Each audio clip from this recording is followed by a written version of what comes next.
Mesdames, Messieurs, bonjour et bienvenue à votre matinale de l'information sur votre chaîne internationale d'information en continu, Canal 2 Info. Nous allons parler ce matin de ce conseil ministériel tenu au Palais de l'Unité par le président de la République, Paul Biya, président du Cameroun, bien évidemment.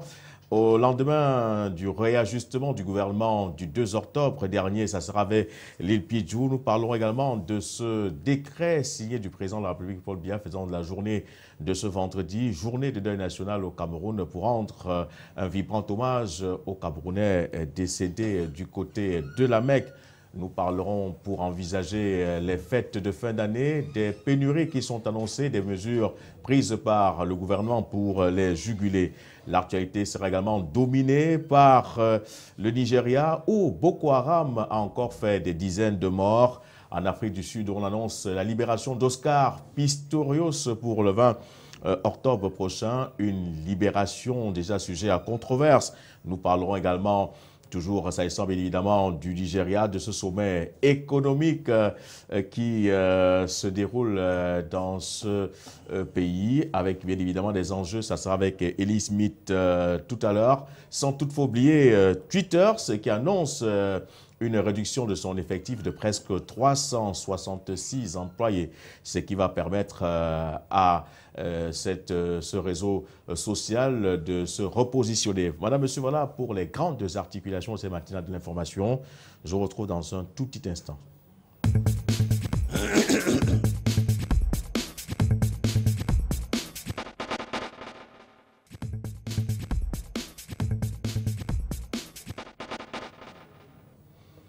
Lélie Piedjou, bonjour. Bonjour Louis Roger, bonjour aux téléspectateurs qui nous regardent et bonjour également aux familles endeuillées. Vous savez que de nombreuses familles ont perdu leurs proches lors de la bousculade à la Mecque. On a une pensée pour toutes ces familles ce vendredi. Et c'est effectivement pour cette raison que le président de la République, Paul Biya, a donc décidé de décréter cette journée du vendredi 16 octobre, journée de deuil national. Alors, comment les Camerounais ont-ils accueilli cela? Comment ça se passe dans les familles des pèlerins? Avez-vous quelques petites informations sur la manière avec laquelle les Camerounais vivent déjà cette journée? Il faut dire, Louis Roger, que c'est une journée en la mémoire de pratiquement 76 Camerounais décédés donc le 24 septembre dernier. En principe, ce jour, tous les drapeaux devaient être en berne et les populations même vêtues de tenues sombres, notamment au Cameroun pour les événements malheureux, c'est le noir et du blanc. Mais depuis ce matin, on s'est rendu compte que seulement très peu de Camerounais comprennent exactement ce que c'est qu'un deuil national. Pour certains, d'autres ont même parlé de férié. Pourtant, il n'en est pas du tout. Il s'agit uniquement d'avoir une pensée pour ces personnes-là, donc mortes du côté de la Mecque. Donc aujourd'hui, on attend encore, peut-être au cours de la journée, on aura certainement les drapeaux qui seront mis en berne. Et les prières doivent être intensifiées à la Mecque, notamment à 13h à 18h, dans les églises et dans tous les départements ministériels ou toutes les entreprises, on devrait observer 1 minute de silence parce que le Cameroun tout entier est en deuil. Le ministre de la Communication a d'ailleurs fait le point hier soir dans les cours de 18h30, 19h, où il donnait les modalités pratiques d'un type de journée pareil. Qu'est-ce qu'il faut faire? Qu'est-ce qu'il y a lieu de faire? C'est vrai que les Camerounais ne maîtrisent pas encore comment se tenir par rapport à un deuil national. Parce que c'est quand même un fait pas du tout habituel. Les Camerounais étant pas habitués, on comprend cette situation que vous décrivez. Mais on a également connu les affres de Boko Haram dans la partie septentrionale, les accidents de la circulation au Cameroun qui font des trentaines de morts et qui n'ont jamais suscité, on a provoqué un décret du président de la République parlant de ce deuil national. Comment est-ce pour satisfaire les nordistes qui représentent quand même un terreau propice pour ce qui est du maintien du président de la République au pouvoir en termes d'élections? On va dire, lui, Roger, que c'est peut-être un suivisme, parce que les pays voisins tout à côté, ou les pays qui ont perdu les siens lors de cette bousculade, ont décrété plusieurs jours de deuil. Ailleurs, on a 3, 4, voire une semaine de deuil national. Et il faut dire que ce sujet a pratiquement pris des minutes lors de ce Conseil des ministres du côté de Yaoundé. C'est à la fin des différentes discussions, des différents arguments, quand le chef de l'État a accordé cette journée de deuil national. C'est vrai qu'au Cameroun, on a des accidents. On a Boko Haram qui a déjà fait pratiquement 300 morts. Le chef de l'État a envoyé tout simplement des messages de condoléances à ces derniers. Mais peut-être c'est un début pour marquer... C'est une grande première également que le Cameroun se retrouve avec des victimes pareilles du côté de l'Arabie Saoudite.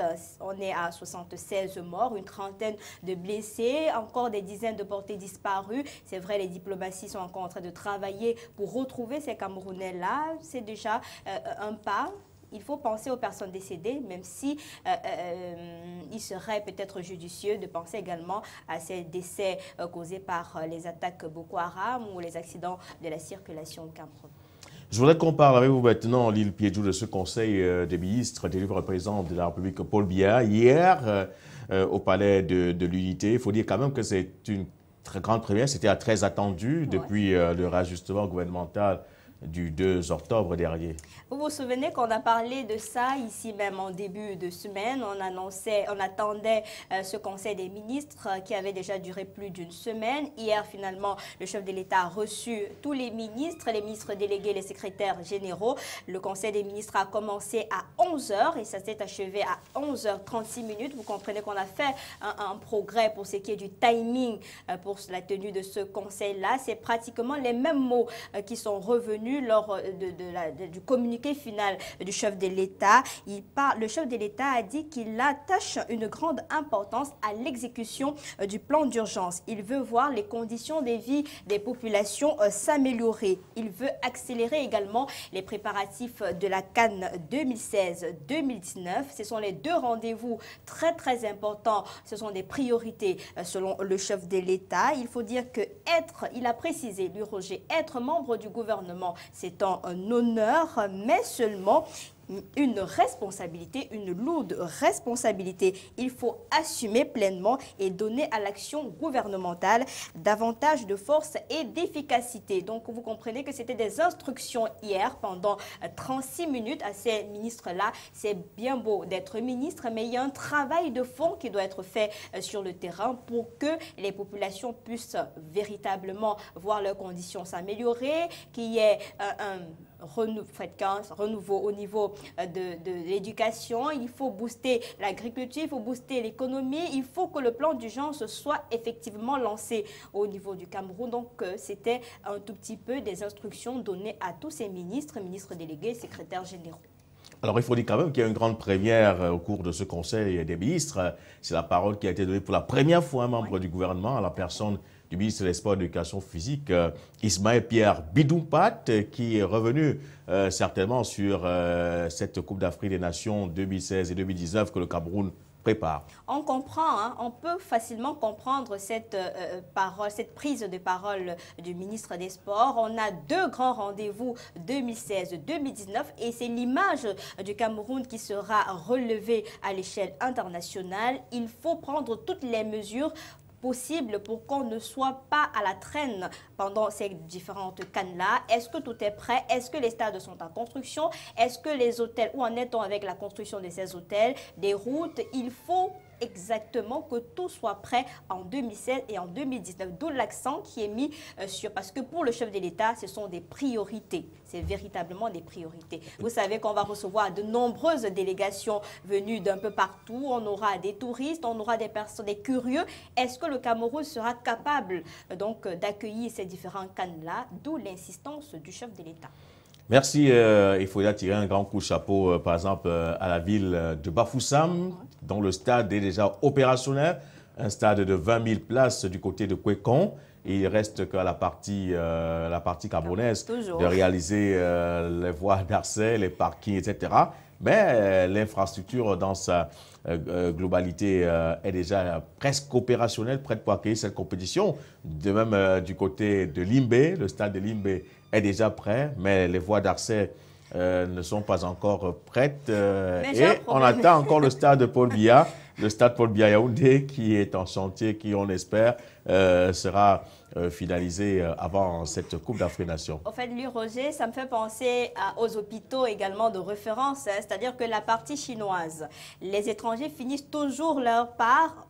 Au Cameroun, ça traîne toujours, on ne sait pas pourquoi, pourtant tout est signé, tout est validé, l'argent est décaissé, mais à la fin, on dit toujours c'est la partie camerounaise qu'il faut faire ci, c'est la partie. On espère qu'avec ce conseil des ministres tenu hier, chaque membre du gouvernement va comprendre que l'heure est à l'action. Il faut faire bouger les choses, il faut améliorer les conditions de vie des populations et c'est avec beaucoup de courage, hein, c'est au terme de ce conseil-là, le chef de l'État a souhaité beaucoup de courage à ses membres du gouvernement. Et il ne voudrait plus qu'il y ait manque de collaboration entre ces différents ministres comme par le passé. Merci Lille Piedou d'être passé ce matin, de parler avec nous de ce décret qui nous permet aujourd'hui d'observer dans le recueillement cette journée en mémoire des personnes décédées dans cette bousculade meurtrière du côté de la Mecque, et aussi de parler de ce conseil des ministres qui était très attendu. Merci et très bonne journée. Très bonne journée et très bon week-end aux téléspectateurs. On se retrouvera certainement la semaine prochaine. Nous restons toujours au Cameroun pour parler de ces pénuries qui sont annoncées avec des mesures prises par le gouvernement pour les juguler. On parle bien évidemment du sucre, de la farine, du carburant aussi. Bref, ces produits de consommation courante. Et c'est avec vous, Serge Bondé, bonjour. Bonjour Louis Roger, merci de me recevoir encore ce matin. Alors, je voudrais que nous évoquions, n'est-ce pas, ces mesures qui sont prises par le gouvernement pour juguler la série de pénuries annoncées. Est-ce que vous nous rassurez qu'il y aura ou qu'il n'y aura pas pénurie avant de voir les mesures qui sont prises par le gouvernement? Les mesures prises par le gouvernement de la République du Cameroun à travers le ministère du Commerce viennent donc reconforter une position qui reste un peu énigmatique pour l'ensemble des Camerounais qui savent bel et bien qu'à la veille des fêtes de fin d'année, parfois on a assisté à des prix assez élevés sur le plan des denrées de consommation massive dans notre pays, le Cameroun. Le ministre du Commerce a donc fait bien en rencontrant les acteurs de toutes ces filières de consommation tout récemment à Yaoundé. Il était question pour ces personnes-là, avec le ministre, de faire le point sur les stocks disponibles, de faire également le point sur les prix qui sont appliqués dans les marchés, même dans les espaces publics concernant ces denrées de première nécessité. Par exemple, le ministre du Commerce qui dit clairement qu'on devra appliquer les mêmes prix. Le cas, par exemple, du riz 25% qui est vendu au prix homologué à 250 francs CFA. On voit que dans certains marchés, on atteint pratiquement le plafond avec des prix qui avoisinent les 400 francs CFA, voire 500 francs CFA par endroit, ce qui n'est pas pour autant à l'avantage du consommateur, mais également qui ne permet pas au pouvoir public de poursuivre véritablement leur travail. Donc des prix assez élevés comme ça sur le marché, avec des acteurs qui ont quand même permis, et ça c'est pour prendre le cas du riz, mais aussi maintenant en ce qui concerne le sucre par exemple, avec la société qui est donc en charge de la production du riz dans notre pays. On prend le cas de la Sosucam par exemple, qui avait donc en janvier 2015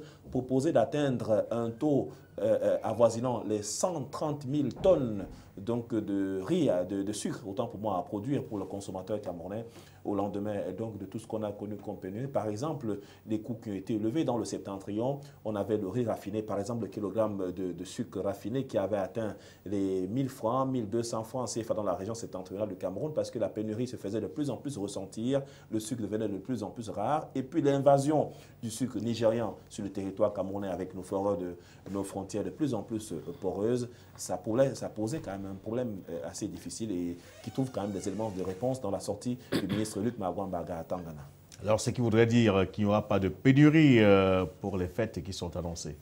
Il n'y aura pas de pénurie. D'autres secteurs sont également concernés, par exemple ceux qui font dans la distribution de gaz domestique, qui disent avoir des stocks assez conséquents pour la mise en circulation de ce gaz très important pour les ménages au Cameroun, même si parfois on a annoncé cela qui faisait venir au Cameroun, même si on ne cite pas également les noms ce matin, qui faisait venir au Cameroun du gaz qui n'était pas conforme à nos habitudes et même à l'acceptation des mesures édictées dans le cadre des normes par les pouvoirs publics du Cameroun, ce qui avait non seulement fait venir du gaz pas approprié, mais aussi la mauvaise qualité des bouteilles de gaz mises en circulation par quelques opérateurs privés qui sont réprimés par la suite par les pouvoirs publics. Ça ne donne pas un avantage assez conséquent pour l'amélioration des conditions de vie des populations camerounaises. On va également parler du poisson et qui, pour l'instant, quelques promoteurs disent avoir mis de côté des stocks assez conséquents pour réguler et surtout gérer la crise qui pourrait survenir à l'occasion donc de ces fêtes de fin d'année, sans oublier par exemple les stocks donc en ciment qui sont de plus en plus assez constants au vu de l'accompagnement des projets structurants dans notre pays.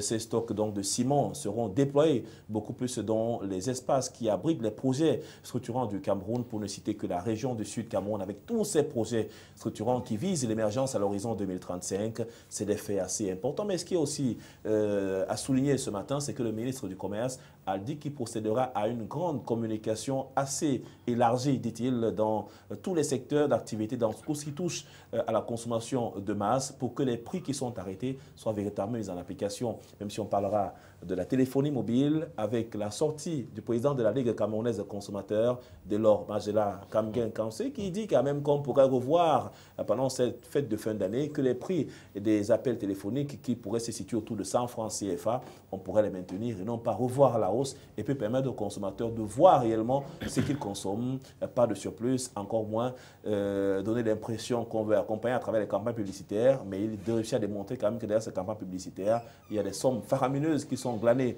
par ces entreprises dans le secteur de la téléphonie mobile au Cameroun.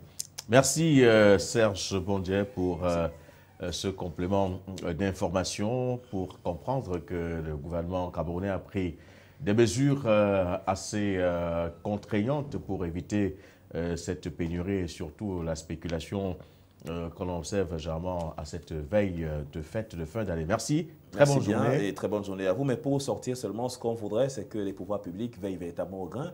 Le ministère du Commerce a des éléments dans les délégations régionales et départementales pour veiller à l'application des strictes mesures qui sont prises pour qu'on n'ait pas affaire à ces pénuries-là et surtout à cette inflation galopante parfois et qui met à mal le bien-être des populations camerounaises. En tout cas, merci et excellent week-end à vous. Et on se retrouve forcément lundi prochain avec de nouvelles informations économiques. Merci. On reste toujours en économie cette fois-ci avec Elie Smith pour parler de ce sommet économique du Nigeria qui va certainement être un sommet d'un très grand enjeu. Mais je voulais, Elie Smith, déjà bonjour. Bonjour. Alors, je voulais qu'on commence par parler de ce sommet économique, surtout avec ses fréquences. Enfin, ce n'est pas qu'un sommet, c'est pas un sommet pour lequel nous sommes très habitués. Alors, dites-nous davantage assez là-dessus. Oui, comme le Nigeria est devenu, avant même qu'elle devienne la première économie africaine, donc 26e mondiale, c'était une économie, c'est une rencontre annuelle qui se fait au Nigeria, qui rassemble tous les secteurs et les acteurs de la politique nigériane, ou de l'économie nigériane, pour évaluer et puis mettre en place une stratégie pour que le Nigeria consolide son leadership économique sur le continent africain. Donc ça se fait et ça attire des investisseurs et des sociétés mondiales qui veulent pénétrer le marché très lucratif nigérian. Alors, parler d'un marché très lucratif, ça veut dire qu'il y a un très grand enjeu pour ce sommet. Exactement, c'est un très grand enjeu parce que quand vous avez un pays qui est officiellement 170 millions d'habitants et que vous avez, par exemple, l'État de Lagos seul représente la moitié ou le 40% de l'économie nigériane et puis l'État de Lagos encore, parce que beaucoup des industries qui veulent investir au Nigeria, l'économie de l'État de Lagos seul représente celle du Sénégal, de la Côte d'Ivoire et le Cameroun réunis. Donc vous voyez un peu l'enjeu de ce sommet parce que c'est un pays important. Comme je vous ai dit, c'est la 26e grande économie mondiale. Donc toutes les sociétés majeures veulent avoir un part dans cette société qui est aussi difficile pour les investisseurs à s'y installer. Alors, quel est l'avenir économique donc, du Nigeria face quand même aux grandes économies du monde?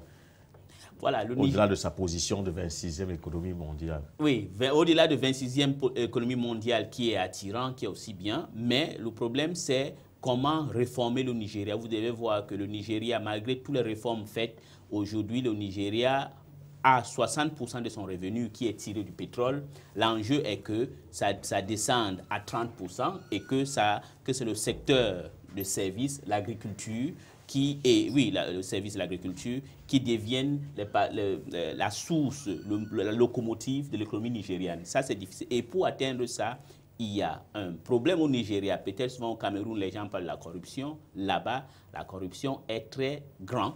Et c'est l'une des raisons pour laquelle le Nigeria n'a pas encore atteint l'objectif qu'ils ont déjà, que le gouvernement, peut-être d'abord par Obasanjo, qui a suivi par Yar'Adua, et puis Goodluck Jonathan et aujourd'hui Buhari, a des difficultés à atteindre. Et un danger qui guette le Nigeria est quelque chose qui guette beaucoup de pays émergents aujourd'hui. Vous avez vu que le Brésil est déjà en récession, l'Afrique du Sud est en difficulté, la Russie, avec l'embargo de l'Union européenne et puis la dégringolade des prix de matières premières, en particulier le pétrole, fait mal à tous ces pays dits émergents. Et aussi, le danger du Nigeria, c'est un problème de l'insécurité. Vous avez la partie, il ne faut pas qu'on néglige une partie du pays, mais la partie nord-est, les terroristes de Boko Haram, c'est un facteur qui déteint sur l'image du Nigeria. Et aussi, dans le grand sud du Nigeria, qui est la partie importante ou vitale du Nigeria, dans le delta du Niger, il y a les mouvements sécessionnistes ou indépendantistes, peut-être le Movement for the Actualization of the Niger Delta, qui demandent encore qu'on n'arrête pas. Il y avait un programme de subvention que l'État avait fait pour qu'ils arrêtent la guerre, pour ne plus voler le pétrole et saboter les pipelines. Et puis le gouvernement de Buhari menace d'arrêter cette subvention. Et c'est ça que beaucoup de gens ont peur, parce que si on arrête cette subvention, ça veut dire que les pirates de mer qu'on croyait déjà finis, qui a aussi eu les effets sur le Cameroun et la Guinée équatoriale, jusqu'au même en Angola, pourraient recommencer. Donc voilà un peu l'avenir du Nigeria, qui est peut-être bon, mais dans la réalité, il y a des contingences qui font qu'il faut être prudent pour qu'elle doit toujours être stable et prometteur pour l'Afrique et la sous-région. Alors, on parle de ce Nigeria qui est une très grande puissance économique, 26e mondiale. Mais pour que cette économie-là se consolide, quand même, il faut qu'il y ait une stabilité. Mais on se rend compte de plus en plus que le Nigeria est visé par Boko Haram. Exactement. Le Nigeria est visé par Boko Haram, la même Boko Haram aujourd'hui qui étend ses tentacules dans la sous-région. On voit ce qu'elle a fait déjà au Niger, ce qu'elle fait au Cameroun et que ce qu'elle peut faire au-delà du Cameroun dans les pays comme le Congo, la République démocratique. Est-ce qu'on ne pourrait pas fragiliser cet essor du Nigeria? Exactement. Voilà la raison pour laquelle dans ce sommet économique, on est en train de chercher des voies et moyens pour ne pas fragiliser la croissance économique et puis aussi, pas seulement la croissance, pour que le Nigeria ne soit pas en récession. Ça, c'est la peur qu'on a, que vu qu'il y a la chute des matières premières, la chute du pétrole en particulier, qui est aujourd'hui, qui oscille entre 40 et 50 dollars le baril, et puis le secteur dit des services aussi en pâtit, parce que quand le moteur principal de l'économie a des problèmes, ça rejaillit sur les autres compartiments de l'économie. Donc, pour qu'on consolide ça, je crois une des mesures prises par le gouvernement, c'est un peu ce que Lula a fait au Brésil, c'est la subvention à tous les Nigérians. On a dit, eux tous auront 5 000 naira par mois, comme c'est une allocation familiale, et puis essayer de voir des mesures pour lutter contre Boko Haram, pas uniquement militairement, mais aussi voir les mesures sociales à prendre dans le nord-est du Nigeria et aussi dans le grand sud du Nigeria qui produit du pétrole. Alors, je voudrais qu'on parle, avant d'arriver chez Patrick Christian Dobor, qu'on parle quand même de Twitter, ce réseau social qui va également réduire son effectif. Alors, un réseau social qui a quand même plus de 316 millions d'abonnés dans le monde, mais qui n'arrive pas à se supporter financièrement, c'est quand même assez surprenant. Oui, c'est surprenant, mais il faut un peu voir l'oiseau bleu. Et que vous voyez, la stratégie qu'ils ont fait n'est pas la même stratégie comme Facebook ou les autres nouvelles technologies de l'information. Eux, ils ont parié sur l'information de 140 mots et puis sans publicité. Mais aujourd'hui, ils ont découvert qu'il faudra mettre la publicité, un peu ce que Facebook a fait. Facebook a a eu cette expansion parce qu'ils ont diminué à le prix, le simple. La publicité sur Facebook avec $1 ou 600 francs CFA, tu peux faire une publicité, mais ils gagnent avec la masse. Mais Facebook, Twitter n'a pas su se réinventer, fait avoir la monétisation de cette technologie extraordinaire. Voilà pourquoi ils sont en train de mettre les gens à la porte. Et puis je pense aussi quand vous regardez un peu Twitter, Twitter maintenant a aussi commencé à adapter les mêmes stratégies que Facebook le fait en incluant la publicité. Mais je crois que la solution serait peut-être de se faire racheter par Facebook ou les autres entités. Je sais que ce n'est pas bien, mais ou essayer d'apprendre les recettes que Facebook a fait pour réussir et puis mettre comme dans sa sauce et voir si ça peut réussir aussi pour elle. Alors, Patrick Christian-Devo, bonjour. Bonjour Louis-Roger, bonjour à Smith et bonjour à nos téléspectateurs. Je voudrais quand même que vous, en quelques secondes, que vous puissiez réagir quand même surtout sur Twitter. Vous êtes un habitué des réseaux sociaux. Alors, 316 millions d'abonnés à travers le monde, mais on n'arrive pas à supporter ces charges. Ça dit qu'il faut revoir sa stratégie. Non, vous savez, dès l'arrivée de Twitter, l'ambition était un peu de corriger ce qu'on avait appelé quelques velléités capitalistes, n'est-ce pas, derrière la machine Facebook qui était en train de prendre de l'ampleur. Seulement, Twitter est rattrapé aujourd'hui par cette politique qu'on va dire qu'elle voulait propre dans la messagerie, l'utilisation de cet outil dans l'environnement des réseaux sociaux, sans y greffer, n'est-ce pas, des moyens qui auraient pu faire croire à une quelconque dépendance, comme on avait souvent fait la critique à Facebook. Mais c'est que derrière la réalité, il y a le fonctionnement, les charges.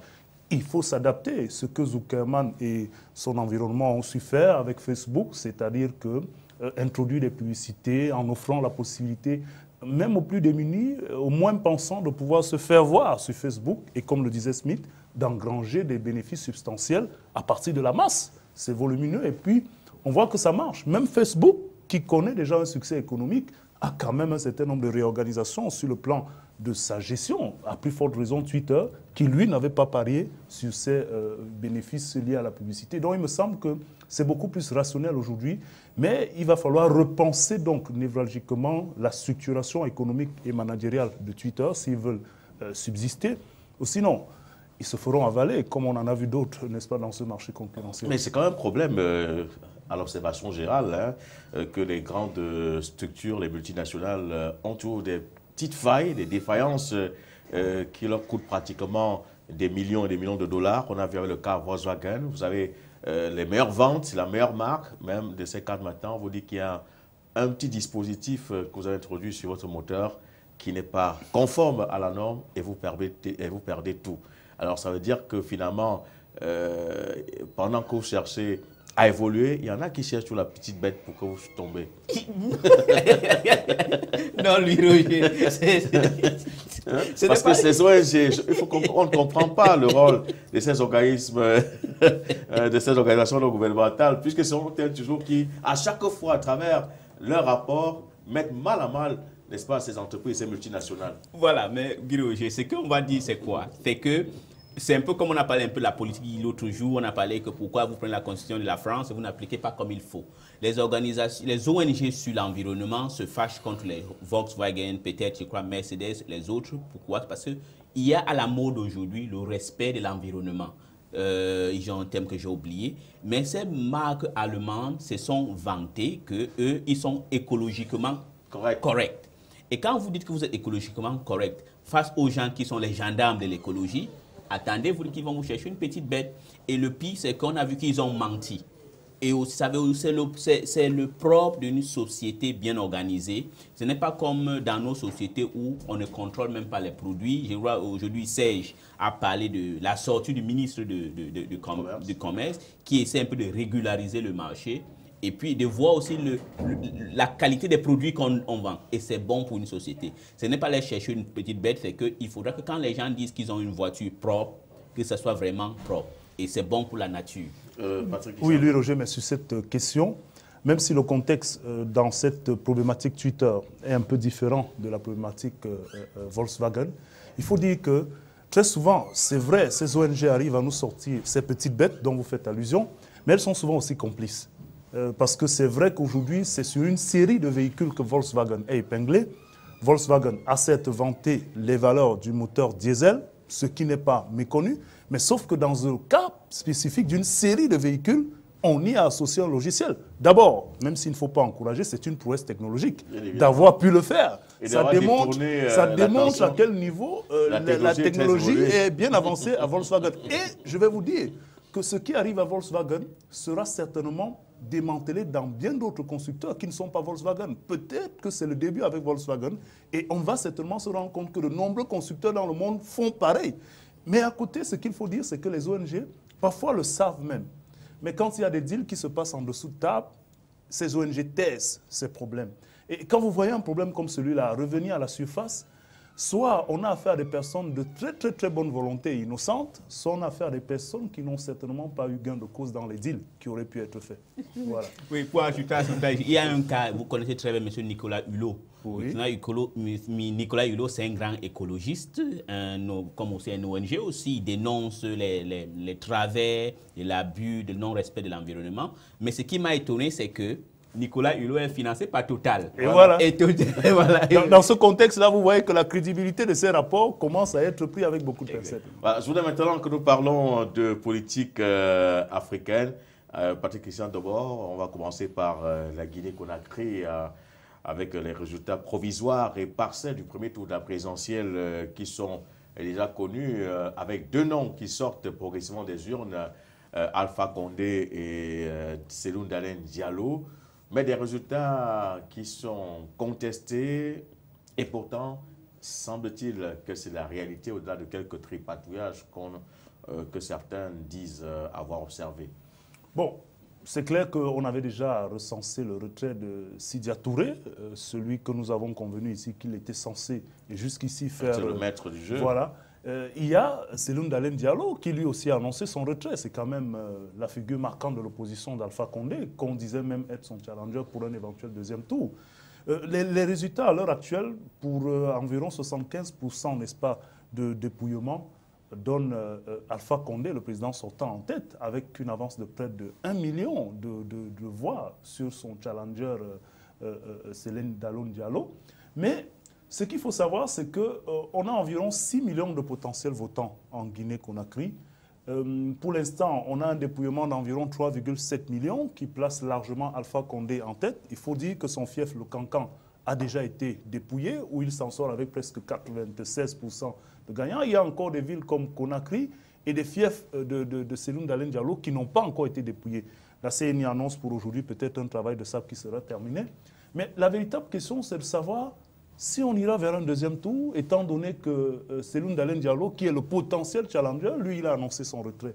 C'est bien dommage, parce que la problématique ne se situe pas au niveau, certainement, de ceux qui ont pu voter. On va d'abord voir le taux de participation, qui sera un élément incontestable de l'appréciation même de ce processus. Mais on va surtout revenir sur la difficulté qu'il faut quand même reconnaître que l'opposition avait posée, même si on peut lui reprocher de s'être engagé malgré cette difficulté posée-là, c'était celle de la distribution effective des cartes d'électeurs aux potentiels votants. Parce qu'aujourd'hui, si les votants potentiels n'ont pas pu avoir suffisamment les cartes, n'ont pas pu accéder au retrait de ces cartes, il va sans dire qu'une bonne partie de personnes qui auraient pu s'exprimer ne l'ont pas fait. Et donc, forcément, le résultat ne va que refléter la participation de ceux qui ont pu avoir les cartes. Donc, aujourd'hui, on a un résultat qui sera donné en Guinée-Conakry, mais la question véritable et essentielle sera de savoir si l'opposition va revenir sur ses décisions et si on va assister à un deuxième tour ou si simplement il va falloir que la CNI, la Cour constitutionnelle là-bas, décide de voir si le président Alpha Condé est vainqueur. Mais lorsqu'on regarde déjà les résultats, on peut déjà dire qu'on ne pourra pas se retrouver à un second tour parce qu'avec 1,9 million d'électeurs pour Alpha Condé contre 850 000 pour Cellou Dalein Diallo, peut-être les carottes sont presque non, pas tout à fait. Pas tout à fait. Ouais, en tout cas, je pense que d'ici ce soir... Vous avez 6 millions d'électeurs et 3,7 ont été dépouillés. Et les fiefs de Cellou Dalein Diallo n'ont pas encore été dépouillés. Et il y a des villes essentielles comme la capitale, Conakry, qui sont encore à dépouiller. Mais je pense que c'est à dessein. C'est à dessein ce qui est fait. Et je pense que les résultats sont déjà connu. On ne doit pas inventer aujourd'hui la canne à pêche. On sait comment les démocraties africaines fonctionnent. Tout à fait, lui, Roger. Mais on s'accorde à donner encore un peu de crédit jusqu'à la Légalité. Non, pas de l'espoir aux gens qui n'auront pas cet espoir parce que les carottes sont déjà cuites. Alpha Condé va briguer un second mandat, c'est déjà clair. Et c'est la situation qui nous préoccupe beaucoup plus, la situation en République centrafricaine, où rien ne semble aller, où véritablement les gens ne voudraient plus voir Catherine Samba-Panza, parce qu'on annonce des anti-Palaka qui sont encore arrivés à Bangui et qui sont attaqués aux musulmans. Ça veut dire quand même que quelque part, ça ne va pas du tout. Eddie Smith. Oui, ça ne va pas du tout. Je crois que nous avions parlé ça ici. Je crois qu'on a un peu, la communauté internationale a été un peu prétentieuse, n'a pas été honnête avec la République centrafricaine. Bien sûr, on peut les accuser de tous les péchés qui sont ceci, mais quand vous avez votre frère et il est en difficulté, vous n'allez pas attendre qu'il meure avant d'organiser un grand deuil. Donc je crois que la Centrafrique, la communauté internationale et les pays de la sous-région n'ont pas été honnêtes et n'ont pas aidé la République centrafricaine. On a parlé ici suffisamment. Et puis, Madame Catherine Samba-Panza, je crois qu'elle n'a pas eu une certaine indépendance d'esprit pour savoir... Parce qu'un bon leader, un bon chef, c'est... On peut te dire des choses, mais quand tu regardes sur le terrain, tu te poses des questions. C'est comme un guerrier. Par exemple, vous voyez, par exemple, en 1885, oui, pendant la guerre du Crimée, 54, pendant la guerre du Crimée, les mêmes Turcs qui avaient fait une grande, formidable bataille jusqu'à Vienne, mais face aux Russes, les Britanniques, il y avait le Britannique Charles Gordon qui a été tué au Soudan, avaient posé les questions, mais ces mêmes Turcs qui étaient formidables à Vienne, pourquoi aujourd'hui, ici en Crimée, ils s'arrêtent devant les Russes? Donc vous voyez que les batailles sont différentes. Madame Catherine Samba-Panza devait voir la réalité et puis se réadapter, pas écouter, par exemple, influencer, on doit le dire ici, par la France et puis par le Tchad. Madame Catherine Samba-Panza devait être comme un bon général. Au terrain, il voit les forces en place. Voilà un. Deuxièmement, la communauté internationale devait respecter les obligations ou les engagements financiers qu'ils ont pris vis-à-vis de la République centrafricaine, qui n'ont pas pris. On a parlé de ça ici à maintes reprises. C'est un pays qui n'est pas comme le Cameroun, je m'excuse de le dire. Quand même ici au Cameroun, on peut tout dire, il y a une certaine petite tissu industriel qui se crée. Il y a aussi le secteur informel qui aide les gens à dynamique qui existe. Tout le monde ici ne compte pas à être, comment on appelle ça, fonctionnaire. Mais en République centrafricaine, c'est presque 70 à 90% qui est fonctionnaire. Et quand on n'est pas capable de les payer, c'est le chaos qui est assuré. Donc je pense que si elle est comme ça, si la situation est devenue comme elle est aujourd'hui, c'est la communauté internationale, c'est la sous-région de la CEMAC qui sont irresponsables. Et puis aussi, c'est Mme Catherine Samba-Panza qui n'a pas pu juger et être comme un bon chef. Alors, Patrick Christian, d'abord, pensez que c'est l'autorité de Catherine Samba-Panza qui est aujourd'hui mise à rude épreuve, ou alors c'est Denis Sassou Nguesso qui aurait joué un rôle d'apaisement qui aujourd'hui, puisque c'est quand même l'un des conseillers proches de Catherine Samba-Panza, au-delà de cette communauté que Eddie Smith faisait leçon tout à l'heure, qui devrait quand même essayer de recentrer les choses pour Catherine Samba-Panza qui est encore une novice. Alors, ce que je vais dire, c'est que dès le départ, il y avait quand même une perception de sincérité de la part de Denis Sassou Nguesso. Parce qu'on a vu dès le départ qu'il y avait un certain nombre d'éléments dans les négociations qui prêtaient quand même le flanc à une espèce de consensus sur la question centrafricaine. Et puis, il y a eu, comment je veux dire, ces enjeux et ces pressions, notamment de la France et du Tchad, qui avaient quand même subi un revers, un rejet global du côté de la RCA. Vous vous souvenez comment les troupes tchadiennes ont dû finalement plier bagage en RCA. Et dès que le Tchad est parti, j'ai l'impression que le Tchad, en se retirant, en tout cas Déby, en avait fait une cause personnelle. Et aidant avec ces alliances de circonstances avec la France, forcément les interventions au Mali et ainsi de suite, il s'est trouvé un solide allié en la personne de la France qui, elle, en veut sur les richesses de la RCA, quoi qu'on dise. Et donc cet alliage-là a certainement fait rebousser chemin à Denis Sassou Nguesso dans la franchise de départ, lui-même préoccupé par les stratégies à mettre en place pour se maintenir. Donc vous comprendrez que le choix est vite fait pour Sassou Nguesso, quitte à se retirer même complètement de la transition et de laisser le flanc à Idriss Déby. Donc il va sans dire que les contingences du moment ont permis à Sassou Nguesso de se comporter comme un général. Smith l'a dit. Lui, en tant que général, il a dit « Je fais le choix d'abord de préserver mon siège et puis que je laisse Idriss Déby et Hollande se préoccuper de la situation. » Maintenant, quant à Catherine Samba-Panza, moi je dirais, lui, Roger, au-delà de son autorité, c'est qu'elle avait été perçue forcément comme la France et ceux qui ont plaidé pour son arrivée comme étant le pion le plus malléable pour imposer finalement leurs intentions sur la RCA. Et elle y est allée peut-être de bonne foi, avec un cœur maternel, mais à la vérité, les réalités de la situation et les enjeux exogènes même, n'est-ce pas, au peuple centrafricain, la rattrapent. Catherine Samba-Panza n'a pas les moyens de la politique qu'elle voudrait mettre. Elle ne décide pas de ce qui se passe en RCA. Et c'est bien dommage parce que l'autre côté sur lequel on a réussi à fragiliser les Centrafricains, c'est de finalement créer une pseudo-existence de conflits interethniques et interreligieux qui embrasent. Regardez le kilomètre saint. C'est les chrétiens qui sont venus attaquer les musulmans. C'est les musulmans qui ont réagi. Et en ce moment-là, on oublie, on fait table rase de toutes les tractations diplomatiques qui se déroulent. Et c'est bien dommage. Alors, est-ce qu'on pensait pour aujourd'hui que si Catherine Samba-Panza décide que les élections générales auront lieu dans une semaine, cette situation de guerre ou de crise devrait s'estomper? Parce que là, les candidats, les centaines de candidatures qui sont annoncées devraient certainement se ressaisir et s'organiser pour préparer cette échéance importante. Oui et non. Oui, si tous les candidats sont acceptés. Parce que la manœuvre de la France et puis du Tchad, c'est de mettre hors jeu un candidat important et majeur qui est le président. Pas votre candidat, Bozizé. Il y a quand même Jotodia. Bon, moi je suis prêt. On peut laisser Jotodia, mais je pense que... Vous préférez plutôt Bozizé ou Jotodia? Personnellement, si je vais choisir, quand j'ai le droit, je vais préférer Bozizé. Parce que d'abord, pendant les 10 ans ou plus que Bozizé était en République centrafricaine, il y avait une certaine stabilité. On payait les salaires régulièrement. Mais les forces exogènes, comme il a dit, ont déstabilisé Bozizé uniquement parce que Bozizé, à un moment, a voulu jouer aux nationalistes et on ne va pas lui reprocher pour être nationaliste. C'est la même chose.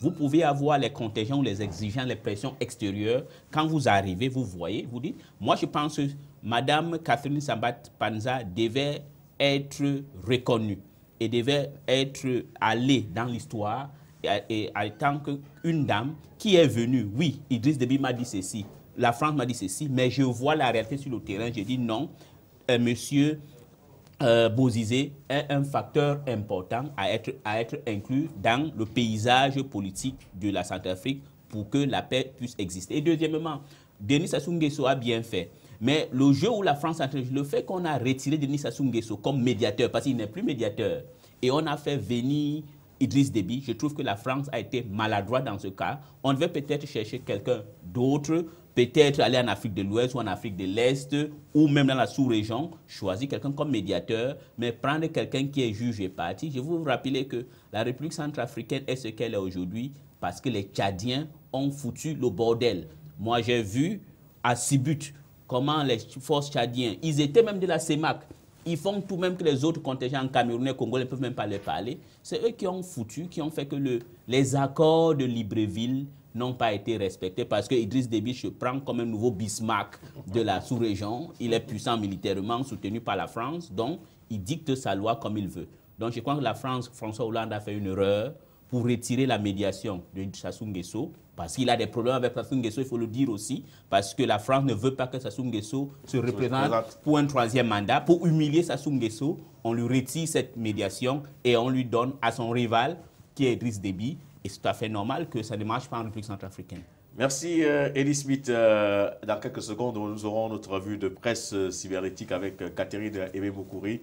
Alors je voulais, avec vous, Patrick Issandro, parler d'Oscar Pistorius, qui a demandé une liberté provisoire et qu'il pourrait être libre. Mais bien évidemment, c'est une liberté sous condition d'ici le 20 octobre. Alors, la justice sud-africaine s'est quand même prononcée. Oui, beaucoup de rebondissements autour de cette affaire Pistorius. Vous vous souvenez que la première examination prévue, n'est-ce pas, de cette demande de liberté provisoire en appel avait été repoussée 2 fois de suite. Cette fois-ci, on envisage une éventuelle libération en termes de liberté provisoire pour le 20 octobre. se passera-t-il? Est-ce que cette libération aura lieu?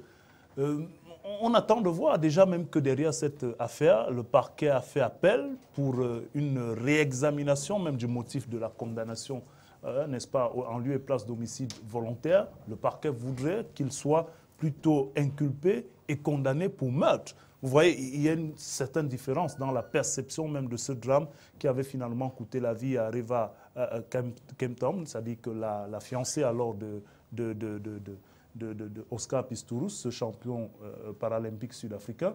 Donc ici, on est en face d'un déploiement, d'un développement d'une suite judiciaire qui va connaître certainement de rebondissements.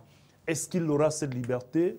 On ne sait pas trop, mais c'est un feuilleton qui, il me semble, va encore tenir en haleine non seulement l'Afrique du Sud, mais le monde qui suit avec beaucoup d'attention ce drame passionnel et puis émotionnel. Merci Patrick Christian. D'abord, tout de suite, la revue de presse cybernétique avec Catherine Ebé-Mokouri. Bonjour. Bonjour, Roger.